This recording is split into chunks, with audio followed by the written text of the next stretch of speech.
दोस्तों नमस्कार, आदाब, सत श्री अकाल। उर्मिलेश संवाद के इस कार्यक्रम में आपका बहुत बहुत स्वागत है। मैं हूं उर्मिलेश। राष्ट्रीय स्वयंसेवक संघ देश का एक बहुत महत्वपूर्ण संगठन है जो अपने को तो गैर राजनीतिक कहता है, लेकिन सच पूछिए तो वो देश की सत्ता राजनीति का संचालक है।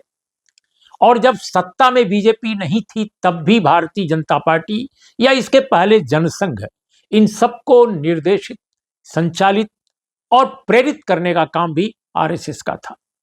दोस्तों, आरएसएस के जो चीफ हैं मोहन भागवत, सरसंघ चालक, उन्होंने जयपुर में 6 अक्टूबर को यह कहा कि हिंदू सोसाइटी को अपनी सुरक्षा के लिए एकजुट होना चाहिए।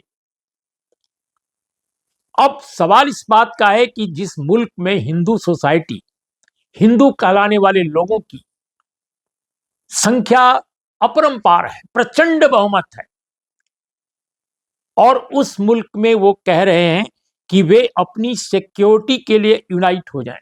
और उन्होंने कहा कि उनकी नजर में हिंदू वे सभी हैं जो भारत में रहते हैं। अगर हिंदू वे सभी हैं जो भारत में रहते हैं, यानी मुसलमान भी हिंदू हैं, क्रिश्चियन भी हिंदू हैं, ईसाई भी हिंदू हैं और सिख भी ईसाई हिंदू हैं, तो इसका मतलब कि संविधान में जो व्यवस्था है वो गलत है।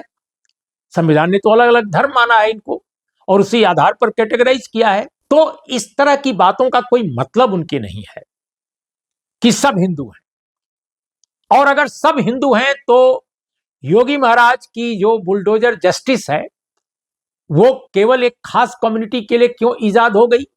उसकी शुरुआत एक खास कम्युनिटी के लिए क्यों हुई, जिस पर सुप्रीम कोर्ट में इतना बावेला मचा, इतना विवाद हुआ और आखिरकार सुप्रीम कोर्ट ने सभी सरकारों को यह निर्देशित कर दिया है कि बुलडोजर जस्टिस नहीं चलेगी। उस पर विस्तृत आदेश की प्रतीक्षा की जा रही है। वो ये कहते हैं, मैं बात उनकी पहले कह दूं, इसके बाद मैं अपनी बात कहूंगा, कि हिंदू सोसाइटी को लैंग्वेज, कास्ट और रीजन के आधार पर जो उनके आंतरिक मतभेद हैं उनको दूर करना चाहिए। और कहां कह रहे हैं? जयपुर में स्वयंसेवक एकत्रीकरण का कोई इवेंट था, उसमें वो कह रहे हैं। दोस्तों, पहली बात तो यह है कि हिंदू सोसाइटी एक मिथ है, यह एक मिथक है। Hindu society, there is nothing like Hindu society. और यह मेरा व्यू नहीं है। इस देश के संविधान को बनाने वालों में जो सबसे प्रमुख व्यक्ति थे, सबसे प्रतिभाशाली विद्वान व्यक्ति, ये उनका मत है, ये उनका वाक्य है, और वो doctor B R Ambedkar. Doctor B R Ambedkar ने एनहिलेशन ऑफ कास्ट नाम की अपनी पुस्तिका में साफ शब्दों में कहा कि there is nothing like Hindu society, Hindu society is a myth. और उन्होंने बताया कि दरअसल ये विभिन्न जातियों का एक पुंज है, ये विभिन्न जातियों का एक, यूं कहा जाए अपने शब्दों में अगर मैं कहूं तो तमाम जातियों को मिलकर बता दिया गया है कि ये हिंदू सोसाइटी है। अब वैसे भी जो कथित हिंदू धर्म है या हिंदू सोसाइटी कथित है, उसमें 4 वर्ण बताए जाते हैं, और इन वर्णों, इन जातियों के जो कॉन्टेक्स्ट हैं, संदर्भ है, वो उत्तर वैदिक काल नहीं बल्कि ऋग्वेद के पुरुष सूक्त से मिलते हैं। तो अगर वर्ण व्यवस्था इतनी पुरानी है, जाति व्यवस्था इतनी पुरानी है, तो इसका मतलब कि जो हिंदू धर्म आज कहा जा रहा है, जो पहले ब्राह्मण धर्म कहलाता था, कभी वैदिक धर्म भी कहलाता था, क्योंकि हिंदू धर्म तो बिल्कुल नया शब्द है। या तो विदेशी जो आए भारत में, वो 11वीं 12वीं 13वीं शताब्दी के बीच में यह शब्द प्रचलित थोड़ा बहुत हुआ, लेकिन इतना भी प्रचलित नहीं था कि रामायण, रामचरितमानस जैसे जो ग्रंथ हैं इनमें इनको पर्याप्त जगह मिले, इतना भी नहीं था। तो ऐसी स्थिति में बहुत प्रचलित ये नहीं हुआ था, ये बाद के दिनों में प्रचलित हुआ है। लेकिन चलो हम इसकी वर्ण व्यवस्था या इसको वर्णाश्रम धर्म अगर कह लें, तो भी इस जाति प्रधान, जाति आधारित धर्म के बारे में यह नहीं कहा जा सकता कि इसकी एकजुटता का कोई आधार है। सबसे पहले तो अगर मोहन भागवत ये समझते हैं कि इसे एक इकाई के रूप में देखा जाए तो उनको जो कथित हिंदू वर्ण व्यवस्था या ब्राह्मण धर्म व्यवस्था, इसमें जो वर्ण है, जो जातियां हैं, इनको खत्म करने का ऐलान करना पड़ेगा, इनको बराबर रखना पड़ेगा, इनको कहना पड़ेगा कि सब हिंदू हैं। अगर सब हिंदू हैं तो बड़ी अच्छी बात है, सबको बराबर सम्मान आप दीजिए,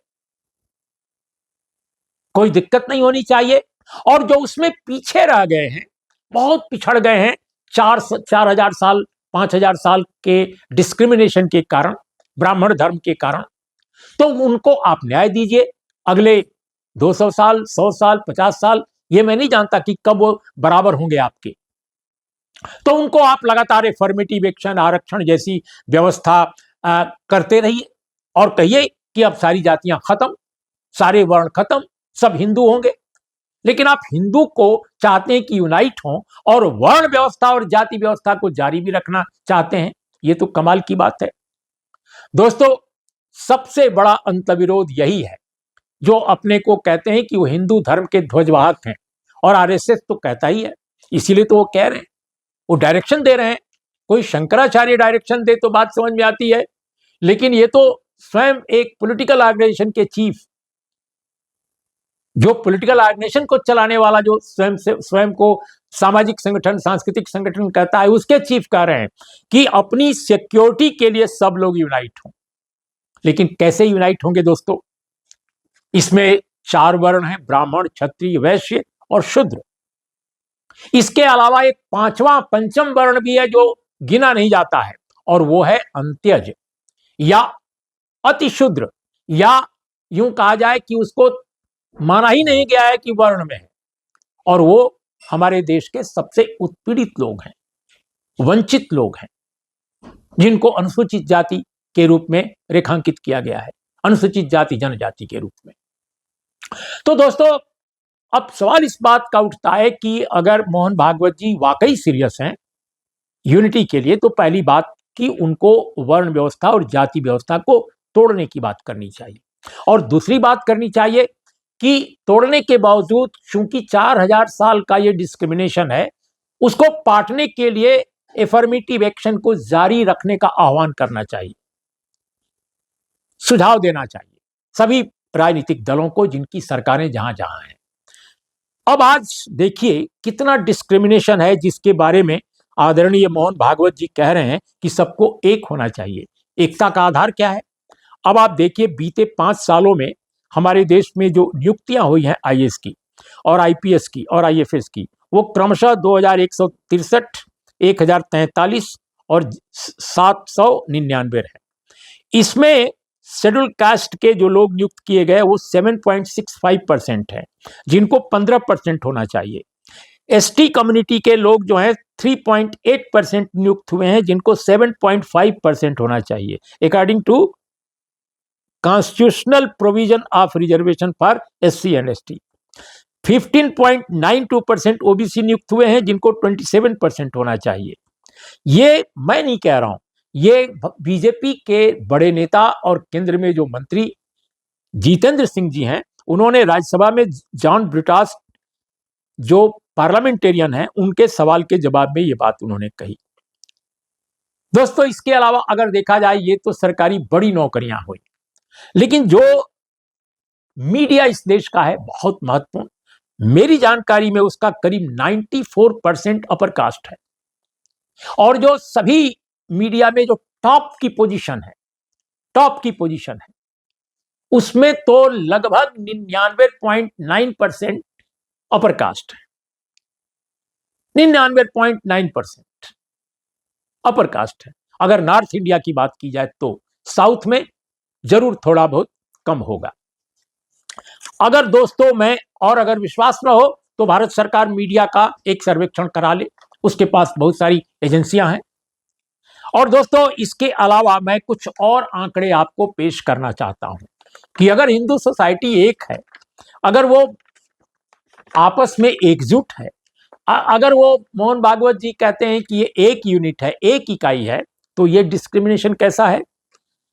दोस्तों, जो केंद्रीय सेवाएं हैं उनके बारे में ए ग्रेड की जो सर्विसेज है उसमें 2022-23 का एक डीओपीटी का डाटा है, जिसके अनुसार 18% जो है ओबीसी है, शेड्यूल कास्ट 16.88% है। ये 5 साल का नहीं आंकड़ा दे रहा हूं, सारा टोटलिटी में 16.8% है। एसटी जो है 7.3% है।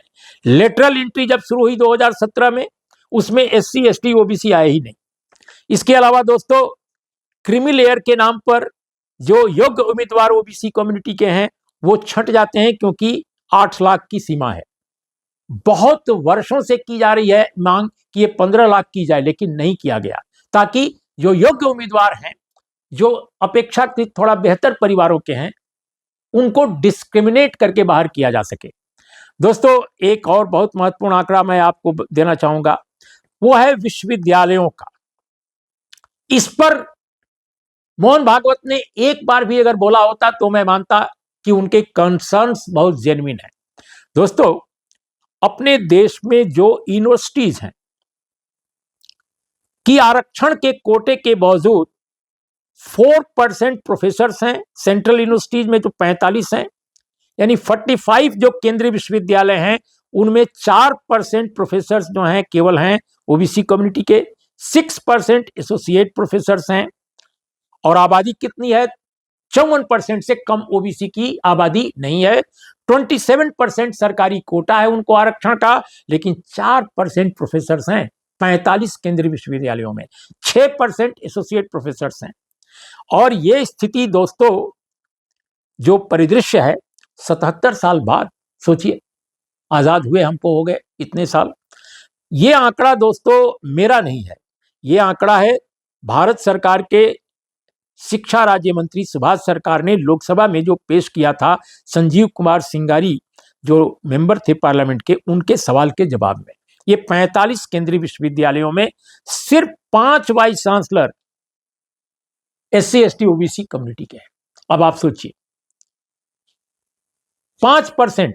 मैं समझता हूं कि यहां थोड़ा कंफ्यूजन है। 45 विश्वविद्यालय केंद्रीय हैं, इसमें 5% जो वाइस चांसलर हैं वो उत्पीड़ित या वंचित समाज के हैं। इसमें कैटेगरी यहां नहीं दी गई है, तो मैं कंफ्यूजन के कारण मैं स्पेसिफिक नहीं कह रहा हूं कि किन किन कम्युनिटीज के, लेकिन निश्चित रूप से वो रिजर्वेशन के तहत कवर्ड जो कम्युनिटीज हैं उनमें से एक या सब हैं। 85% प्रोफेसर्स, 82% एसोसिएट प्रोफेसर, ये सभी अपर कास्ट हिंदू समाज से हैं। अपर कास्ट हिंदू समाज से 85% प्रोफेसर्स हैं, 82% एसोसिएट प्रोफेसर्स हैं। कहां पे? 45 केंद्रीय विश्वविद्यालयों में। 18% ओबीसी असिस्टेंट प्रोफेसर्स हैं और 59% अपर कास्ट हिंदू हैं असिस्टेंट प्रोफेसर। ये 45 केंद्रीय विश्वविद्यालयों की बात मैंने की। अगर सारे राज्यों के विश्वविद्यालयों को मिला लिया जाए, प्राइवेट विश्वविद्यालयों को मिला लिया जाए, केंद्रीय विश्वविद्यालयों को मिला लिया जाए, तो आंकड़े इससे भी भयावह हो सकते हैं। तो दोस्तों, इतनी गैर बराबरी, इतनी इनजस्टिसेस के बावजूद अगर मोहन भागवत जी कहते हैं कि हिंदू सोसाइटी को एकजुट होना चाहिए अपनी रक्षा के लिए, अपनी सुरक्षा के लिए, तो इस पर कौन यकीन करेगा? इसलिए डॉक्टर बी आर अम्बेडकर ने अगर 1932-1936 के बीच बार बार कहा कि हिंदू सोसाइटी एक मिथ है, तो इसमें कौन सी ऑब्जेक्शनेबल बात हो सकती है? मुझे लगता है आज भी वो एक मिथ है।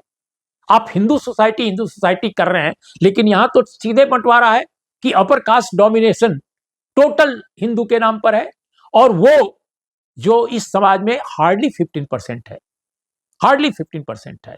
लेकिन वो 85% प्रोफेसर की पोजीशन पर, 82% एसोसिएट प्रोफेसर की पोजीशन पर कायम है।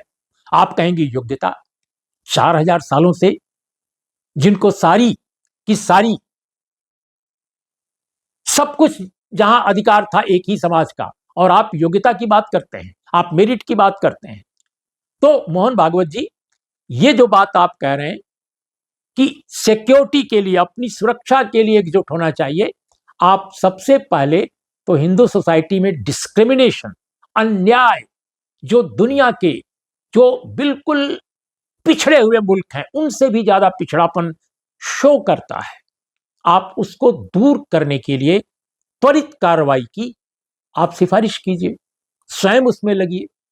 लेकिन आपके यहां तो आपके पोलिट ब्यूरो तो मैं नहीं कहूंगा, लेकिन आपका जो सबसे सर्वोच्च कार्यमंडल है जिसके आप चीफ हैं, उसमें ही दलित, आदिवासी, ओबीसी कितने हैं, आपकी नेशनल एग्जीक्यूटिव में कितने हैं, आप उसका भी जायजा लीजिए और तब आप बताइए कि हिंदू सोसाइटी की एकजुटता के लिए, उसकी सुरक्षा के लिए आपका जो आह्वान है वो कितना जेन्युइन है। जरूर इस पर विचार कीजिएगा और अगर मैं गलत कह रहा हूं तो आप अपने किसी भी प्रवक्ता से इसके कॉन्ट्रडिक्शन में आप अपनी बात भी भिजवा सकते हैं। मैं उस पर गंभीरतापूर्वक विचार करूंगा, सम्मानपूर्वक विचार करूंगा और उसका जवाब दूंगा। तो आज इतना ही दोस्तों। नमस्कार, आदाब, सत श्री अकाल।